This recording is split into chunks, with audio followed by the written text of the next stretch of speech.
So Governor Andy Beshear out of Kentucky said it best when he said that JD Vance ain't from here. He ain't from Appalachia. He doesn't understand our people. He doesn't know the struggles that we face.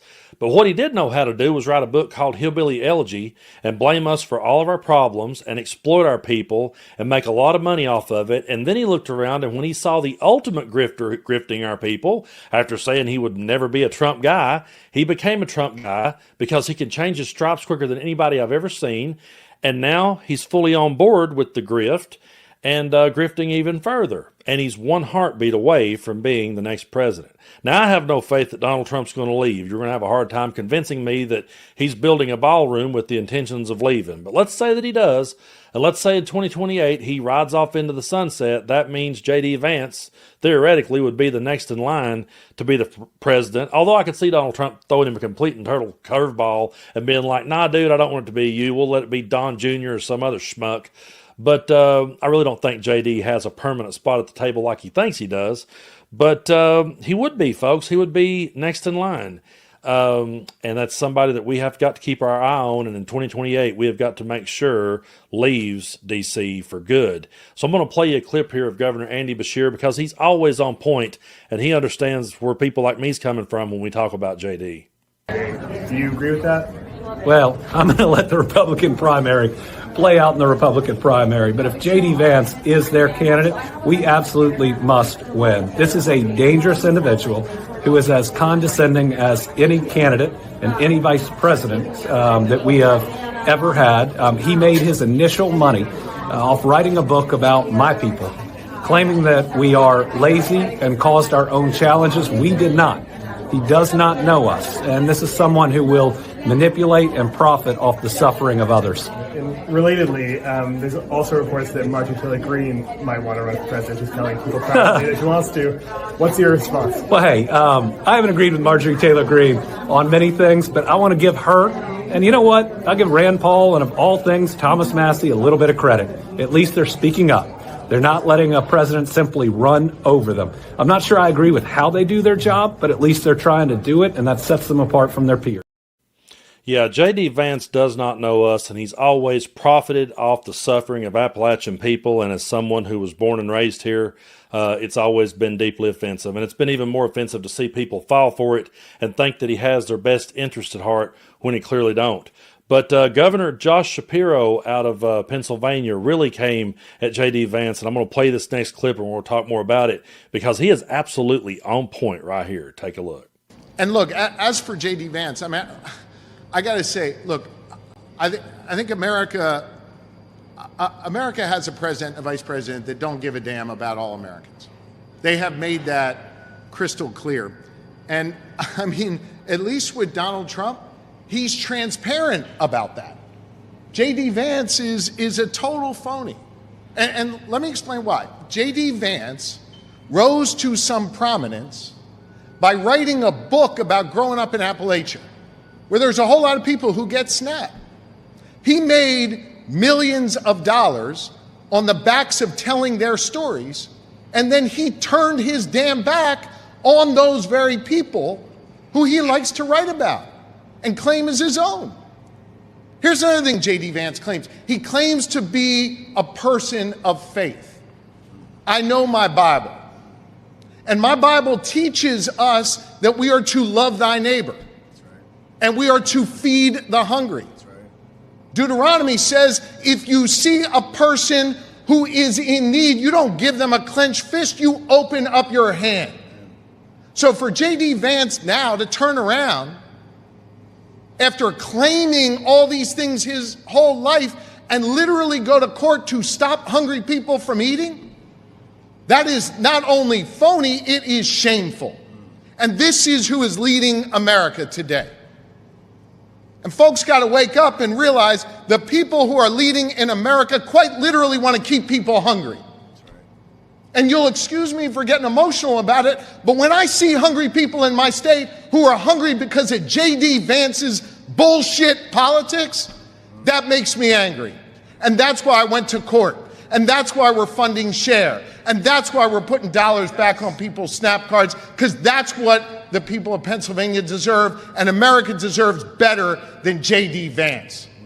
JD Vance can call himself a person of faith all day, but that never impresses me. I want to see actions. I want to see people follow the words in red, the teachings of Jesus. And if they do that and then call themselves a person of faith, I don't have a problem with it. But someone like JD Vance will call himself that, and again, he will profit off that and ride the coattail of it, but his actions doesn't match what he claims to be a faith. When someone says they believe in Jesus these days, I say to them, are you talking about the original Jesus or are you talking about the Republican Jesus? Because they're two completely different things. You do have real people of faith, and then you have Christian nationalism, which is basically the Republican brand of Christianity. They took the parts they wanted out of it. They used it to their advantage. They cherry pick out certain verses to beat people down that they don't like, and come up with legislation and put it in place to work against people. So that's what Christian nationalism is. I don't have a problem with people of faith, and I don't have a problem with people who believe in Jesus. And I've said many times around the channel, I believe in Jesus more than they do, because those words in red do have meaning. They do have value. If you applied them to your life, you would be a better person. But that's just it. I don't see J.D. Vance, and I sure as hell don't see Donald Trump ever applying those teachings to their lives. Now, a lot of you may be wondering, well, Brando, did you ever read Hillbilly Elegy? Yeah, as a matter of fact, I read it twice. I read it back when it first came out, and I read it again when it was announced that he was going to be the running mate. I went back and dusted it off and read it one more time. So, yeah, I actually do have a copy of Hillbilly Elegy of the things I'm saying of it and about it. I'm not just saying it because I don't like him, or I'm not just saying it because somebody told me what they read in it. I read it twice, and both times I pretty much came away feeling the same way, except the second go around I felt worse because I realized this guy was going to be, on the ticket, and if they won, he's going to be one heartbeat away from being president. But for those of you who aren't from Appalachia, and I like Josh Shapiro, I got nothing against the guy, but I do have to say, anytime someone says Appalachia, I can't even really hardly say that, and when I hear it, I kind of do a double take. It's Appalachia. Just picture an apple, and I'm going to throw an apple at you, and you got it. But anyway, if you're not from Appalachia, and you're trying to get an understanding of what we're talking about and why J.D. Vance offends people like me and Governor Beshear, then I would highly recommend, or if you've read Hillbilly Elegy, but you never really followed up on anything else, I would read this one here. I would read Appalachian Reckoning. This is a region response to Hillbilly Elegy. It was edited by Anthony Harkins and Meredith McCarroll. And I'll give you a little bit of an idea of what this is in case you want to get you a copy of it. But Appalachian Reckoning is a retort at terms rigorous, critical, angry, hopeful to the long shadow that Hillbilly Elegy has cast over the region and its imagining. But it also moves beyond Hillbilly Elegy to allow Appalachians from varied backgrounds to tell their own diverse and complex stories through an imaginative blend of scholarship, poetry, and photography. The essays and creative work collected in Appalachian Reckoning provide a deeply personal portrait of a place that is once culturally rich and economically distressed, unique and typically American, complicating simplistic visions that associate the region almost exclusively with death and decay. Appalachian Reckoning makes clear Appalachia's intellectual vitality, spiritual richness, and progressive possibilities. So if you want to read about our part of the world, or if you, like I said, if you've read Hillbilly Elegy, it left a bad taste in your mouth, go read this one and listen to the Appalachians who responded to that train wreck of a book and that grift that he wrote. J.D. Vance has always been a grifter. He's someone who's never really knew who he was and just goes whichever way the wind's blowing. And so I do believe that one day he will try to jump ship. I see that day coming. He will try to step up and lead, and that's the day that we have to step up and make sure that he never gets near a desk and never has any power again. Because the thing about cults, folks, the cult leader, once the cult leader is gone, the cult never survives. We don't necessarily know who was second in command at Jonestown, and nobody cares. We don't know who was necessarily second in command in Waco under David Koresh, and nobody cares, because once the leader's gone, the cult pretty much fades away. And so once Donald Trump is out of the picture, I really do believe that the cult will just die of its own bad breath. And we're going to be here trying to put the toothpaste back in the tube like I'm always talking about. We're going to be here trying to go to bat and restore some decency. And I believe that we can. But we're never going to do that when you have a phony, condescending prick like J.D. Vance. To me, he's just one of the worst. I don't know that I would agree with Governor Shapiro that Donald Trump is transparent. I think what he meant by that, or the way that I took what he said there, was that Trump is just more blunt about it. He's just more obvious about it. And at least with that, I know, I recognize where he stands. It's like, okay, I know you're over there.